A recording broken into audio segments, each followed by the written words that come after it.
তোমরাও কি চাও রাতারাতি তোমাদের চুল লম্বা ঘন এবং কালো হয়ে যাক? সেখানে বিটা ক্যারোটিন, প্রোটিন এবং অ্যান্টিঅক্সিডেন্ট এবং অ্যামিনো অ্যাসিড যেমন চুলের পাকা রোধ করে, কারি পাতা চুলের প্রাকৃতিক পিগমেন্ট যেমন মেলানিন ধরে রাখে। কখনোই সম্ভব নয় যদি তোমরা সঠিকভাবে তোমাদের হেয়ার কেয়ার না করো, কারণ আগে কিন্তু তোমাদের সঠিকভাবে চুলের পরিচর্যা করতে হবে, তারপরে গিয়ে কিন্তু এরকম লম্বা ঘন কালো চুল তোমরাও কিন্তু পেতে পারো। তার জন্য কিন্তু ঘরোয়া কিছু হোম রেমেডি ট্রাই করতে হবে, যে টিপস আমি তোমাদের সঙ্গে শেয়ার করব, যেটি ব্যবহার করে আমি খুব উপকৃত হয়েছি, সাথে নতুন চুল ভরে উঠেছে। যাদের মাথা একদম ফাঁকা হয়ে গেছিলো চুল পরে, সেই ফাঁকা মাথাতেও কিন্তু চুল গজিয়েছে। একবার তোমাদেরকে দেখিয়ে দিই। তার জন্য প্রথমে মেথি দানা কিন্তু আমাদের চুলের জন্য ভীষণ ভালো। এই মেথি দানার মধ্যে রয়েছে কিন্তু বন্ধুরা প্রচুর পরিমাণে প্রোটিন, নিকোটনিক অ্যাসিড এবং ভিটামিন B3, আয়রন এবং ল্যাথিন।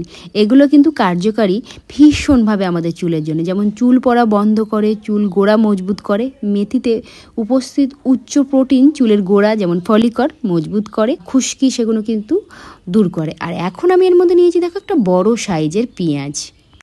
বন্ধুরা, পেঁয়াজের রসে কিন্তু প্রচুর পরিমাণ সালফার থাকে, অ্যান্টিঅক্সিডেন্ট এবং অ্যান্টিব্যাকটেরিয়াস উপাদান থাকে। এর মূল কার্যকারিতাগুলি কি বলো তো? চুলের নতুন চুল গজাতে দারুণভাবে সাহায্য করে। পেঁয়াজে থাকা সালফার চুলের প্রধান উপাদান, যেমন ক্যারোটিন তৈরি করতে সাহায্য করে। এটি কিন্তু কোলাজেন উৎপাদন বাড়ায়, নতুন চুল গজাতে দারুণভাবে কিন্তু সাহায্য করে থাকে। চুল পড়া দ্রুতভাবে কমায়। যাদের ভীষণভাবে চুল পড়ছে তাদের কিন্তু চুল পড়া দ্রুত কমাবে। দেখো এখানে এই দুটোকে রেডি করে নিয়েছি। এটি চুলের গোড়া শক্ত করবে এবং যাদের ভীষণ তাড়াতাড়ি চুল পেকে যায় সেই চুল পাকাটাকে কিন্তু নিয়ন্ত্রণ করবে। একটা ওভেনে এখানে আমি পাত্র দিয়ে নিয়েছি, তার মধ্যে কিছুটা পরিমাণে জল দিয়েছি এবং সেই জল দেবে যে জল তোমরা খেয়ে থাকো, যাতে আয়রন থাকবে না সেই জল তোমরা কিন্তু ইউজ করবে। সাধারণত আমরা যে জলটা খেয়ে থাকি সেটা কিন্তু আয়রন থাকে না, তাই সেটা আমাদের হেয়ারের জন্য ভীষণ ভালো। এবার ওই জলের মধ্যে দেখো কেটে রাখা পেঁয়াজ আর দিয়ে দিচ্ছি এর মধ্যে মেথি, দুটোই খুব ভালো করে দিয়ে দিচ্ছি। আর এখন দেবো এর মধ্যে কারি পাতা। বন্ধুরা, চুলের যত্নে কারি পাতা অত্যন্ত কার্যকারী। এতে রয়েছে প্রচুর পরিমাণ বিটা ক্যারোটিন, প্রোটিন এবং অ্যান্টিঅক্সিডেন্ট এবং অ্যামিনো অ্যাসিড যেমন চুলের পাকা রোধ করে। কারি পাতা চুলের প্রাকৃতিক পিগমেন্ট যেমন মেলানিন ধরে রাখে, ফলে অকালে যাতে চুল পেকে যায় সেই চুল পাকা রোধ করে, চুল পড়া কমায়। এর প্রোটিন ও বেটা ক্যারোটিন চুলের গোড়া মজবুত করে এবং চুল পাতলা যাদের হয়ে যাচ্ছে সেই পাতলা চুলও কিন্তু তোমাদের ঘন করে দেবে।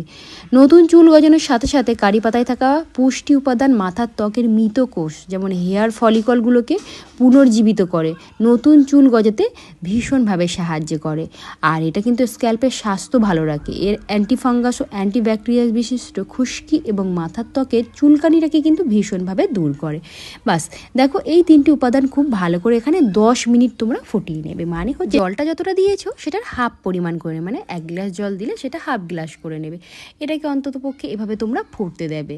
তার কারণ এই যে মেথি আর পেঁয়াজ আর কারি পাতার যে নির্যাস যে রস, সেটা কিন্তু এই জলের মধ্যে একদম সুন্দরভাবে চলে আসবে। এটা ফুটতে ফুটতে দেখো জলের রঙও কেমন চেঞ্জ হয়ে গেছে। এই চেঞ্জটাই কিন্তু তোমরা বুঝতে পারবে। আর এর মধ্যে একটা সুগন্ধ বাড়াতে শুরু করবে, যেমন খুব সুন্দর একটা স্মেল তোমরা পেয়ে গেলে বুঝতে পারবে যেটা আস্তে আস্তে কিন্তু রেডি হয়ে যাচ্ছে। এই হেয়ার টনিক বা এই হেয়ার ম্যাজিক্যাল জল যেটা তোমাদের চুলকে এত ভালো রাখবে। এবং যারা ভাবছো চুল একদমই বাড়ছে না, একটা জায়গায় দাঁড়িয়ে গেছে, আর যাদের চুল বেবি হেয়ারগুলো আছে কিন্তু সেই বেবি হেয়ারও বাড়ছে না, তাদেরকে বলবো অবশ্যই এই প্রোটিন জাতীয় জলটা একবার হেয়ারে অ্যাপ্লাই করো। তোমরা নিজেরাই বুঝতে পারবে যে কী হারে তোমাদের চুলের চেঞ্জেস এসছে। তার সাথে সাথে প্রোটিন কিন্তু তোমাদের মাথাতে চুলের গোড়াতে যাবে, কারণ এই যে মেথি, পেঁয়াজের রস এগুলো কিন্তু ভীষণ উপকারী, ভীষণ ভেষজ একটা গুণ। এটার কোনো সাইড এফেক্ট নেই। বাচ্চা থেকে বড় সবাই কিন্তু এটা ইউজ করতে পারবে, ছেলে থেকে মেয়ে সবাই কিন্তু ইউজ করতে পারবে। এবার দেখো জলটাকে আমি এখানে ছেঁকে বার করে নিয়েছি। অনেক মায়েরাই ভাবে যে বাচ্চাদেরকে কি ব্যবহার করলে তাদের চুল এখন থেকে ভালো থাকবে। আমি বলবো চোখ বন্ধ করে ঘরোয়া হোম রেমেডি তোমরা ব্যবহার করো, এতে করে বাচ্চাদের স্ক্যাল্প ভালো থাকবে এবং তোমাদের মায়েদেরও চিন্তামুক্ত হবে। এই যে প্রোটিন জলটা আমরা রেডি করে নিয়েছি, এবার বলি এটা তোমরা কিভাবে ব্যবহার করবে। এটা কিন্তু তোমরা স্টোর করেও রাখতে পারবে। এটা মোটামুটি 1 সপ্তাহ তোমরা স্টোর করে রাখতে পারবে। এখন আমি এর মধ্যে দিয়ে নিয়েছি কিছুটা পরিমাণ কোকোনাট অয়েল। দিন ধরে তোমরা যখন কোকোনাট অয়েল ইউজ করবে দেখবে তোমাদের চুল ভালো থাকবে, চুল তাড়াতাড়ি পাকবে না, চুল দেখবে পাতলাও হবে না, ঘন থাকবে। এই যে অয়েলটা খুব ভালো করে এখানে মিক্সড করে নিচ্ছি। এটাকে তোমরা কিন্তু 1 সপ্তাহের জন্য ফ্রিজে রেখে দিতে পারো। সেটা কিভাবে রেখে দিতে পারো, এই জলটা কিন্তু কাঁচের বোতলে ভরে তোমরা ফ্রিজে নর্মালি রেখে দিতে পারো, নর্মাল টেম্পারেচারে।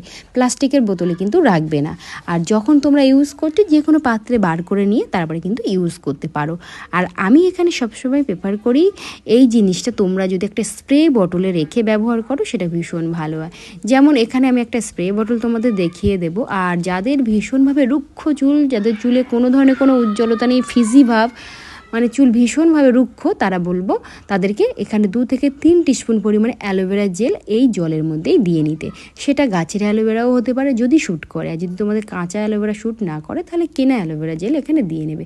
আর এই ধরনের স্প্রে বটল তোমরা ইউজ করতে পারো, যে কোনো অনলাইন শপে খুব কম দামেই পেয়ে যাবে। আর এটা কিন্তু ইউজ করার ক্ষেত্রে ভীষণ ভালো। এখান থেকে জলটা এখানে আমি কিন্তু ট্রান্সফার করে নেব, আর তারপরে কিন্তু আমার হেয়ারে আমি অ্যাপ্লাই করব। যতটা প্রয়োজন নিয়ে নিলে তারপরে কিন্তু একটা কাঁচের পাত্রে এটা রেখে ফ্রিজে তোমরা 1 সপ্তাহ স্টোর করে রাখতে পারো। ডেলি এটা ইউজ করতে হবে। কিভাবে ইউজ করবে দেখো, এরকম একটা ক্লিন চুলের মধ্যে তোমরা ব্যবহার করবে। এটা স্নান করার 2 ঘন্টা আগে তোমরা ব্যবহার করবে। কিভাবে ব্যবহার করবে, ঠিক চুলের গোড়াতে ব্যবহার করব। চাইলে গোড়া থেকে ডগা পর্যন্তও কিন্তু তোমরা ব্যবহার করতে পারো। আমি কিভাবে ইউজ করি দেখো, আমি কিন্তু এখানে ডেলি ইউজ করি। আর তোমরা যদি মনে করো এটা ব্যবহার করার পরে আমাদের স্নান করতে হবে, পেঁয়াজের গন্ধ আমরা নিতে পারছি না, সেক্ষেত্রে বলবো শ্যাম্পু করার 2 ঘন্টা আগে তোমরা এটা ব্যবহার করতে পারো। তাহলে এটা তোমরা সপ্তাহে 4 থেকে 5 দিন ইউজ করতে পারো। আর যাদের ভীষণভাবে হেয়ার ফল হচ্ছে, মাথায় একদম পাতলা হয়ে গেছে চুল, তাদেরকে বলবো ডেলি বেসিস 2 বার ইউজ করো। দুপুরে একবার ইউজ করো আর রাতের দিকে একবার ইউজ করো। হালকা এখানে স্প্রে করার পর ভালো করে মাসাজ করলে, আর একটু যদি তোমরা মাথাতে হাত দিয়ে মাসাজ করো, দেখবে চুলটা শুকিয়ে যাবে, কোনো ধরনের কোনো ভিজে ভাব থাকবে না। সেক্ষেত্রে তোমাদের কোনো কিছুতে অসুবিধা হবে না। দেখো আমি কিন্তু এভাবে ব্যবহার করি আমার হেয়ারে, আমি কিন্তু ভীষণ ভালো রেজাল্ট পাই, তাই তোমাদের সঙ্গে শেয়ার করি। তোমরা নিশ্চয়ই আমার চুলের হেয়ার ভলিউম দেখে নিশ্চয়ই বুঝতে পারছো যে আমার চুলটা কতটা ভালো, কতটা হেলদি এবং কতটা ভারী। সেই ক্ষেত্রে তোমরা নিশ্চয়ই চোখ বন্ধ করে এটা বিশ্বাস করো এবং নিজেদের হেয়ারে অ্যাপ্লাই করো, বাচ্চাদেরকে অ্যাপ্লাই করাও, ছেলে মেয়ে উভয় এটা ব্যবহার করতে পারো। সবাই কিন্তু অনেক বেশি উপকার পাবে। দেখো ঠিক এটা সামনে যেভাবে তোমরা ইউজ করছো, মাথার পিছনেও কিন্তু স্প্রে দিয়ে ইউজ করতে পারো। এবার বলি, তোমাদের কাছে যদি স্প্রে বটল না থাকে সেক্ষেত্রে তোমরা কিন্তু হাতে করেও ব্যবহার করতে পারো, বা একটু পরিমাণ তুলো নিয়ে যদি জলের মধ্যে ড্যাপ করে নিয়ে সেটা যদি স্ক্যাল্পে থুপে ব্যবহার করতে পারো, সেটাও কিন্তু তোমাদের ভালো হবে। সবথেকে বেস্ট হয় এই ধরনের স্প্রে বটলে। দেখো সামনে পিছনে সমস্ত জায়গায় খুব ভালো করে এটা স্প্রে করে নিয়েছি, এবং তোমরা কিন্তু পুরো চুলে স্প্রে করতে পারো। মানে হচ্ছে চুলের গোড়ার দিকেও, মানে মাথার দিকে যেটা হয় আমাদের, সেই নিচের দিকেও কিন্তু লেন্থে তোমরা অ্যাপ্লাই করতে পারো। দেখো এখানে আমি হালকাতে মাসাজ করছি, মাসাজ করতে করতে দেখবে মাথাটা কিন্তু আমাদের শুকিয়ে যাবে। আর তারপরে তোমরা চাইলে এটা 2 ঘন্টা পরে কিন্তু শ্যাম্পু করে মাথাটাকে ক্লিন করে নিতে পারো। তো আমার প্রিয় দর্শক বন্ধুরা, এরকম আরও হেল্পফুল ভিডিও দেখতে হলে পেজটিকে ফলো রেখে দাও। তো দেখা হচ্ছে নতুন ভিডিওতে, বাই।